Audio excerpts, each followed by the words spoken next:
Conroy menuangkan segelas air ke lantai. Air segera dibagi menjadi dua bagian. Putri Ella merasa sedikit aneh. Conroy mengeluarkan penggaris segitiga lagi. Dia mulai mengukur permukaan dinding. Memang, sudut kedua sisinya sangat berbeda. Conroy mengeluarkan pita pengukur lagi dari laci. Lalu mengukur panjangnya bagian dalam dan luar rumah. Tapi hasilnya membuatnya merasa sangat terkejut. Tanpa diduga, bagian dalam rumah lebih panjang 1,5 meter dari bagian luar rumah. Putri Ella merasa kedinginan dan berlari kembali ke dalam rumah. Putri memakai mantelnya dan kemudian membuka pintu. Tapi tidak keluar dari ruang tamu. Conroy di luar merasa bingung. Lalu dia mendorong membuka pintu. Hanya menemukan mantel putrinya. Aduh, apa ini deh? Beberapa hari yang lalu, Conroy membayar deposit untuk menyewa villa ini. Kemudian dia membawa seluruh keluarganya ke sini untuk bersantai. Setelah tiba, Putri Ella adalah yang pertama turun dari mobil. Kondisi di sini terlihat seperti taman yang sangat indah. Pasangan ini juga sangat suka tempat ini. Ketika mereka memasuki rumah, mereka semakin menyukai tempat ini. Tapi hal yang baik tidak bertahan lama. Sebelum tidur, Putri Ella sedang bermain permainan bayangan tangan. Di dinding tiba-tiba muncul bayangan manusia. Putri itu dengan cepat menurunkan tangannya. Ayahnya telah memasuki kamar. Putri itu memberitahu ayahnya apa yang dia lihat sebelumnya. Tapi ayah tidak terlalu peduli. Dia mematikan lampu dan meninggalkan kamar putrinya. Ella menoleh untuk melihat ke dinding. Tapi tidak ada apa-apa di sana. Putri yang ketakutan menyembunyikan kepalanya di dalam selimut. Conroy setelah kembali ke kamarnya, lalu mengucapkan beberapa kalimat sederhana kepada istrinya. Dan juga bersiap untuk tidur. Conroy turun ke bawah untuk mematikan lampu. Istrinya sedang duduk di tempat tidur. Saat itu, jam 10:34. Tunggu sampai Conroy kembali ke kamarnya. Istrinya sudah tidur sejak kapan? Tapi Conroy tidak memperhatikan waktu saat itu. Dia hanya mematikan lampu. Tapi butuh waktu hampir 5 jam. Conroy bangun dari tiduran yang panjang. Saat itu, waktunya sudah siang hari berikutnya. Conroy berkendara ke kota kecil untuk membeli sedikit makanan.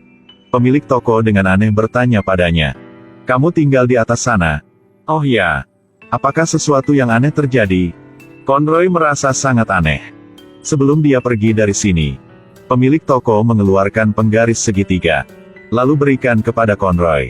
Setelah keluar dari toko, seorang wanita yang tua bersandar di mobil Conroy dan mengucapkan kata-kata yang sama dengan pemilik toko.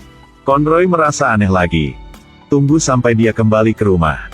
Sesuatu yang aneh benar-benar terjadi. Conroy berencana untuk berlatih tulisan tangan. Ketika dia membuka buku catatan, kemudian dia menemukan pepatah yang sangat aneh. "Tinggalkan tempat ini. Anda harus keluar dari sini, pergi segera." Conroy merasa sangat aneh. Tiba-tiba dia menoleh. Tapi dia tidak bisa melihat apapun. Conroy tenang lagi. Melihat dirinya di cermin. Tunggu dia berbalik lagi. Lalu tiba-tiba, sebuah pintu muncul dari belakang. Dia penasaran dan mau masuk ke dalam untuk memeriksa. Setelah membuka pintu, di dalamnya semuanya anak tangga. Dan sebuah lampu yang bergoyang. Dia mengikuti anak tangga untuk turun. Sampai ke bawah. Tiba-tiba bayangan hitam melewati. Selanjutnya, Conroy menemukan di lantai ada foto-foto yang tersebar di mana-mana. Dia mengambil sebuah foto untuk dilihat. Tanpa diduga, itu adalah foto dirinya dan putrinya. Dia tidak bisa mempercayai lagi. Maju ke depan. Dia menemukan boneka putrinya. Baru saja berbalik. Ada sepasang kaki di pintu sebelah. Dia dengan cepat berlari ke sana untuk memeriksa. Ternyata itu putrinya. Conroy terburu-buru membawa putrinya keluar. Tapi Ella sudah lama kehabisan nafas. Conroy benar-benar tidak bisa menerima kenyataan ini. Dia mulai menamparkan wajahnya berkali-kali dengan marah. Dia berpikir ini hanya mimpi. Dia ingin bangun kembali. Dia memecahkan sebotol anggur. Dia mengarahkan lehernya lalu menusuknya dengan keras. Ternyata ini benar-benar hanya mimpi. Selanjutnya, dia membawa istrinya ke ruang buku. Menceritakan mimpinya. Dan pintu yang muncul dalam mimpi itu tidak ada sekarang. Saat dia membuka buku catatannya, pepatah aneh itu terlihat sangat nyata. Dia mulai tidak membedakan antara kenyataan dan mimpi. Dan di halaman berikutnya, Tanpa diduga, ada satu kalimat lagi. Anda seharusnya keluar dari sini. Tidak, sudah terlambat. Dia pergi keluar. Langsung ke tempat yang istrinya dan anak sedang bermain bersama. Dan berdebat dengan istrinya karena dia mencurigai istrinya berselingkuh dengan seorang pria muda. Selanjutnya, istrinya marah dan pergi. Hanya dia dan anaknya yang ada di rumah ini. Tapi hal-hal aneh terus terjadi. Ini adalah rumah yang sangat aneh. Panjang di dalam rumah secara tak terduga lebih panjang dari luar 1,5 meter. Putri membuka pintu dan berjalan keluar. Tanpa diduga menghilang secara misterius. Sang ayah merasa curiga. Mendorong pintu. Tapi hanya melihat kaos putrinya. Dia pergi kemana-mana mencari. Dia pikir putrinya sedang bermain petak umpet dengan dia. Dan Putri Ella berdiri di koridor yang gelap. Kedua sisi adalah pintu-pintu. Gadis kecil itu berjalan perlahan ke depan. Tiba-tiba sebuah pintu terbuka. Ella telah melangkah masuk. Beberapa saat kemudian pintu ditutup. Di sisi yang lain, Conroy juga menemukan sesuatu yang tidak biasa. Dia menemukan bahwa ada pintu lain di bagian bawah tangga. Jadi dia dengan penasaran melangkah lebih dekat untuk memeriksa. Setelah membukanya lagi tiba dapur. Dia dengan cepat berlari keluar. Buka pintu tadi sekali lagi. Benar-benar berubah di dalam. Dia merasa pintu ini pasti bermasalah. Dia mengambil kursi di sebelahnya untuk memblokir pintu. Tapi ketika dia menoleh, dia terkejut.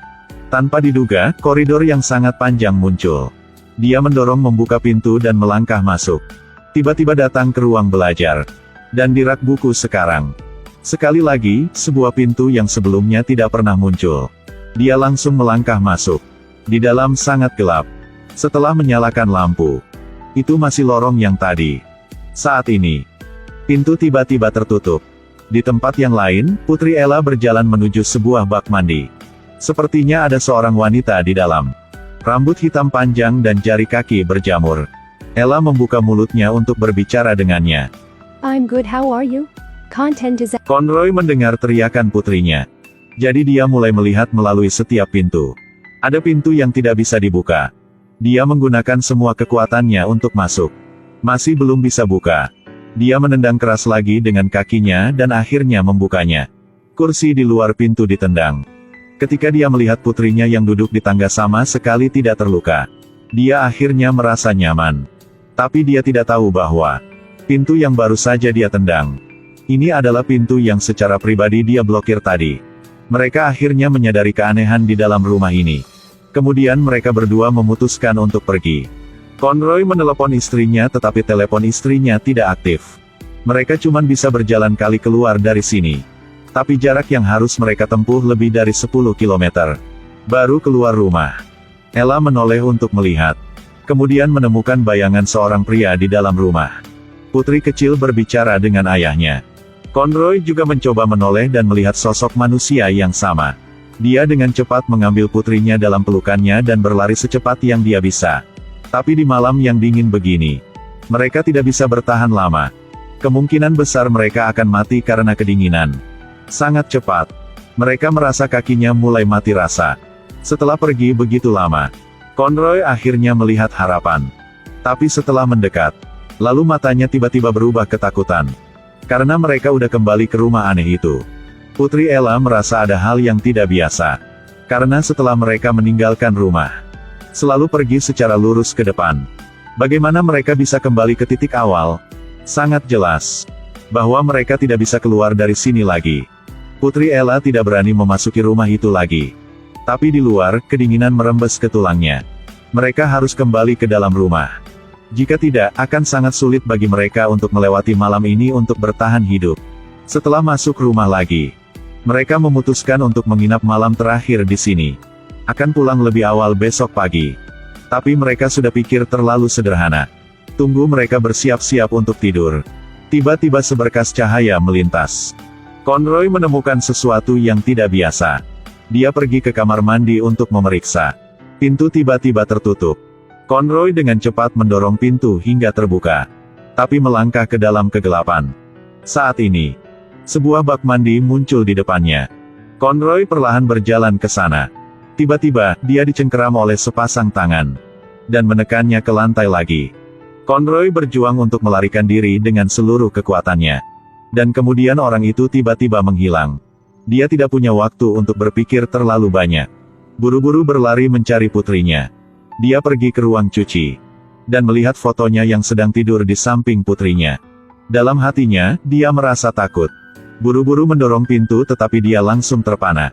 Bukankah ini dia dari beberapa hari yang lalu? Dia buru-buru meninggalkan kata-kata itu di buku catatannya sendiri. Lalu dia keluar dari ruang belajar. Sekali lagi membuka pintu, cahaya putih melintas di depannya. Dia melihat gambar hari pertama dia dan istri dia datang ke rumah ini bersama. Dia mencoba memanggil dengan keras. Tapi tidak ada respon sama sekali. Saat ini, tiba-tiba dia menerima telepon. Kamu jangan mikir bisa meninggalkan tempat ini. Conroy membuka matanya lebar-lebar.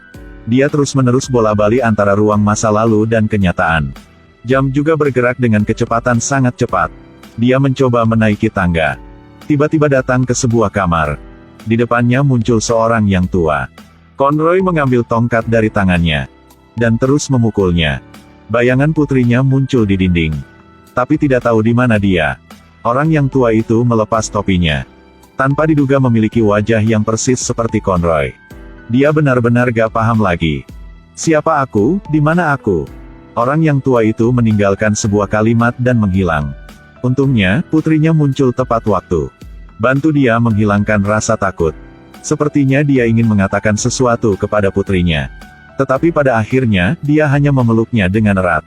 Kembali ke dunia nyata. Istrinya sudah lama menunggunya di depan pintu. Dia memasukkan putrinya ke dalam mobil. Wajahnya menunjukkan ekspresi tidak ingin pergi. Dan cium keningnya dalam-dalam sebagai ucapan selamat tinggal. Dia berjalan di depan istrinya. Dia memutuskan untuk tidak pergi dari sini. Pada saat itu, dia mengatakan yang sebenarnya. Aku sudah membunuh dia. Ternyata, mantan istri Conroy tertidur karena kecerobohan. Di bak mandi dan tenggelam jauh ke dalam air. Dan Conroy berdiri di pintu kamar mandi. Dia awalnya bisa menyelamatkan istrinya. Tapi dia tidak melakukan itu. Karena kebencian yang terakumulasi selama bertahun-tahun yang dia miliki untuk istrinya. Akhirnya bisa meledak sepenuhnya ketika dia merasa dia sudah bisa membalas dendam pada saat itu. Dan bahkan mungkin tidak perlu menanggung hukuman apapun. Tahun-tahun kini, Conroy tidak bisa menghapus obsesi itu. Sampai saat rumah ini muncul. Itu membuat sisi gelap dia benar-benar terlihat di luar. Disinilah benar tempat untuk Conroy. Seharusnya dia yang dihukum sejak lama. Tapi masih hidup sampai sekarang. Seperti yang dikatakan film ini. Sering ada orang datang untuk tinggal di rumah itu. Tapi ada beberapa orang yang tidak pernah bisa meninggalkan tempat itu. Hanya orang-orang yang termasuk di sana yang dapat menemukan tempat itu. Sebaliknya, disitulah mereka ditemukan. Tak lama kemudian, villa itu tidak bisa untuk disewa. Dikonversi menjadi disewakan. Dan Conroy juga menghilang di dalam villa itu. Terima hukumannya sendiri. Apa yang Anda tabur, itulah yang Anda tuai. Jika Anda tidak percaya, angkatlah kepala Anda tinggi-tinggi dan lihat ke atas, langit biru tidak akan pernah memaafkan siapapun. Follow page Ruo Siu. Akan membawa Anda ke dunia film ya.